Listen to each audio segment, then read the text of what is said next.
जीत आज तक 24/7 में आपका स्वागत है। मैं हूं आपके साथ अंकिता। चलिए बढ़ते हैं आज की ताजा तरीन खबरों की ओर। चैनल को सब्सक्राइब करें, बेल को दबाएं ताकि आने वाली नोटिफिकेशन आप तक पहुंच सके।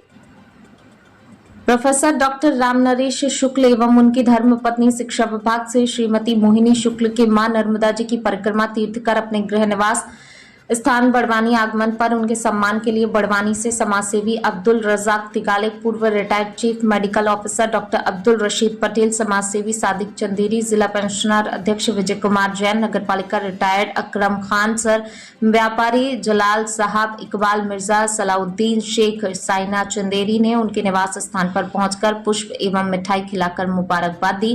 प्रोफेसर डॉक्टर RN शुक्ल साहब ने यात्रा का महत्व एवं सफल यात्रा के अनुभव के बारे में बताया। बड़ा महत्वपूर्ण होता है कि समय जिसे हिंदू मुस्लिम तीर्थ एवं हज के नाम से जानते हैं, सभी धर्मों में अपने रीति रिवाजों से पूर्ण किया जाता है। वहीं इस कार्यक्रम में सभी धर्मों से आए साथियों के बीच गंगा जमनी तहजीब की शानदार मिसाल नजर आई। जिला चीफ ब्यूरो शकील मंसूरी की रिपोर्ट। क्या होता है, एक बंधन देते हैं, राखी बांधते हैं हमारे यहाँ। संकल्प दे करके ये तभी छुट्टी से परिक्रमा पूरी हो जाए। तो हमारे सर में समापन करके कन्या भोजन करा करके मंदिरों में दर्शन करके फिर हम यहाँ आए। आप राजघाट में रोहिणी तीर्थ चलने ये राजघाट राजघाट को रोहिणी तीर्थ बोलते हैं, पंडितों ने बना रखा है। हाँ, तो वो राखी वहाँ छोड़नी रहती है और हाथ जोड़ना रहता है। और जो भी गलती हुई, माफ़ी हो यात्रा में, जीवों को, जंतुओं को, इंसानों के प्रति, वो हाथ जोड़ के नर्मदा जी के सामने माफ़ी मांगनी पड़ती है। जैसे जैन साहब के यहाँ क्षमा याचना होती है, ये क्षमा होने वाले हैं और आप माफ़ करने वाले हैं और हम माफ़ी मांगने वाले हैं, तो अभी तो कल्याण होगा हमारा। तो इसलिए तो हम पूछे जानकारी मिले, है ना। हम तो जब जीवीर सिंह आया था, पजा था, जी तब हमने हम क्या करेंगे बोलते, तो उसको थोड़ा सा परिक्रमा कीजिए। और कितने दिन की थी सर यात्रा? 14 दिन की यात्रा। 14 दिन की। पति पत्नी हम दोनों थे। जी। और जी भी थे। हाँ, तो एक परिवार इंदौर से था जी। तो एक यहाँ रिटायर्ड पुलिस से हुए हैं, आपके मित्र हैं राय बहादुर सिंह। हेलो, वो पति पत्नी थे। अच्छा, तो कल ही मतलब सारी प्रोसेस 24 मार्च को गए थे यहाँ से। जी।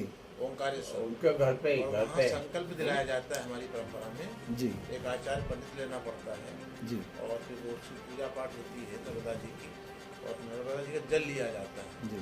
वो जल का पूजन होता है वहाँ पर। एक फोटो रहती है, जैसे आप नर्मदा जी लाए, छोटी सी फोटो रहती है जी। उसको साथ दाहिनी ओर हमेशा पूरे रखना है, जितने दिन यात्रा रहेगी। जी। शाम को सुबह नहाने के बाद पूजा करना है, आरती करना है, आगे चलना है। यहाँ से हम जब ओंकारेश्वर पहली रात हम बड़वानी रुके आकर के यादव धर्मशाला। जी। एक बार पूजा करने बाद आप किसी के घर नहीं जा सकते और आप अपने घर भी नहीं जा सकते जब तक यात्रा पूरी नहीं हो। तो हम यादव धर्मशाला नवलपुरा में रात रुके थे। फिर अगले दिन जाकर हम शादा होते हुए आगे चलते गए। तो वो जो सीसी में जल दिया जाता है उसको इतना सागर बोलते हैं समुद्र, खंबात की खाड़ी में, वहाँ आधा उसको डाला जाता है और उसको फिर समुद्र का आधा जल लेकर वापस फिर भरी जाती है। फिर वो उत्तर पथ में जाते हैं, वो पूरा मार करते करते निमाड़ होते हुए ग्वारी घाट जबलपुर होते हुए अमरकंटक पहुँचते हैं, जहाँ नर्मदा जी का उद्गम है। वहाँ से शुरू होती है, वहाँ नर्मदा कुंड है, माई की बगिया एक जगह है, वहाँ पर नर्मदा कुंड है। वो जल आधा वहाँ विसर्जित किया जाता है, डाला जाता है कुंड में, और वहाँ से फिर वो पूरी वाटर भरी जाती है। और फिर उत्तर तट से हमको दक्षिण तट में पार कर, नदी पार नहीं कर सकते जी। तो जैसे यहाँ नदी जो खत्म हुई समुद्र में जाकर, तो हमने समुद्र से रास्ता पार किया। अच्छा। गाड़ी हमारी सड़क मार्ग से गई, हम नहीं जा सकते, जहाज से गए, उस पार गए, 2.5 घंटे में हमने समुद्र पार किया। जी।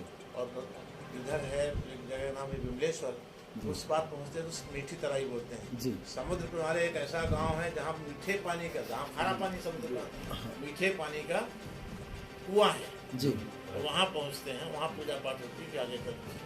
अमरकंटक से फिर हम चलते हैं जल भर के उस बाटल को ओंकारेश्वर आते हैं, क्योंकि हमारे यहाँ 12 ज्योतिर्लिंग की संकल्पना की गई है। उनमें नर्मदा तट पर केवल एक ही ज्योतिर्लिंग, महाकाल भी नहीं है नर्मदा किनारे, वो छिपरा किनारे है। हाँ, तो ओंकारेश्वर में आके जहाँ से संकल्प लेते हैं वहीं पूरा करना पड़ता है।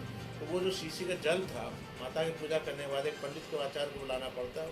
1 घंटे की पूजा रहती है। पूजा करने के बाद आधा जल जो वहाँ 2 ज्योतिर्लिंग में है, मतलब 2 लिंग है, एक ममलेश्वर है दक्षिण तट पर और उत्तर तट पर है भगवान ओंकारेश्वर।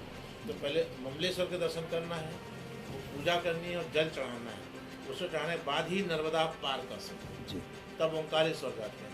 ओंकारेश्वर में आधा 30% जल चढ़ता है।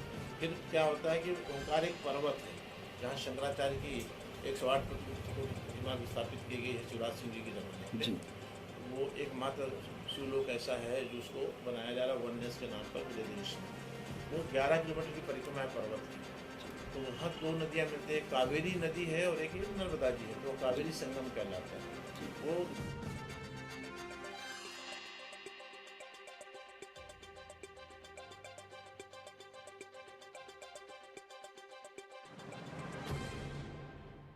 शुरू करी थी और कुक्षी तक लौट के आ गए थे, पर आगे नहीं जा पाए। डॉक्टर चोयल साहब की मिसेज बीमार तो थी, सलाउद्दीन भाई का वो तो समुद्र में नाव में गिर गई, तो वो हादसा हो जाता। लेकिन वो क्या है कि देखो सर, ऐसा है कुछ आत्मा निमित्त रहता है, निमित्त रहता है, ऐसा बिना निमित्त के कोई आगे नहीं बढ़ सकता। नहीं बढ़ सकता। पर यह है कि बाकी फिर कुछ कोई परेशानी नहीं। अच्छा ये बताइए, जो क्रूज चालू होने वाले थे, हुए कि नहीं?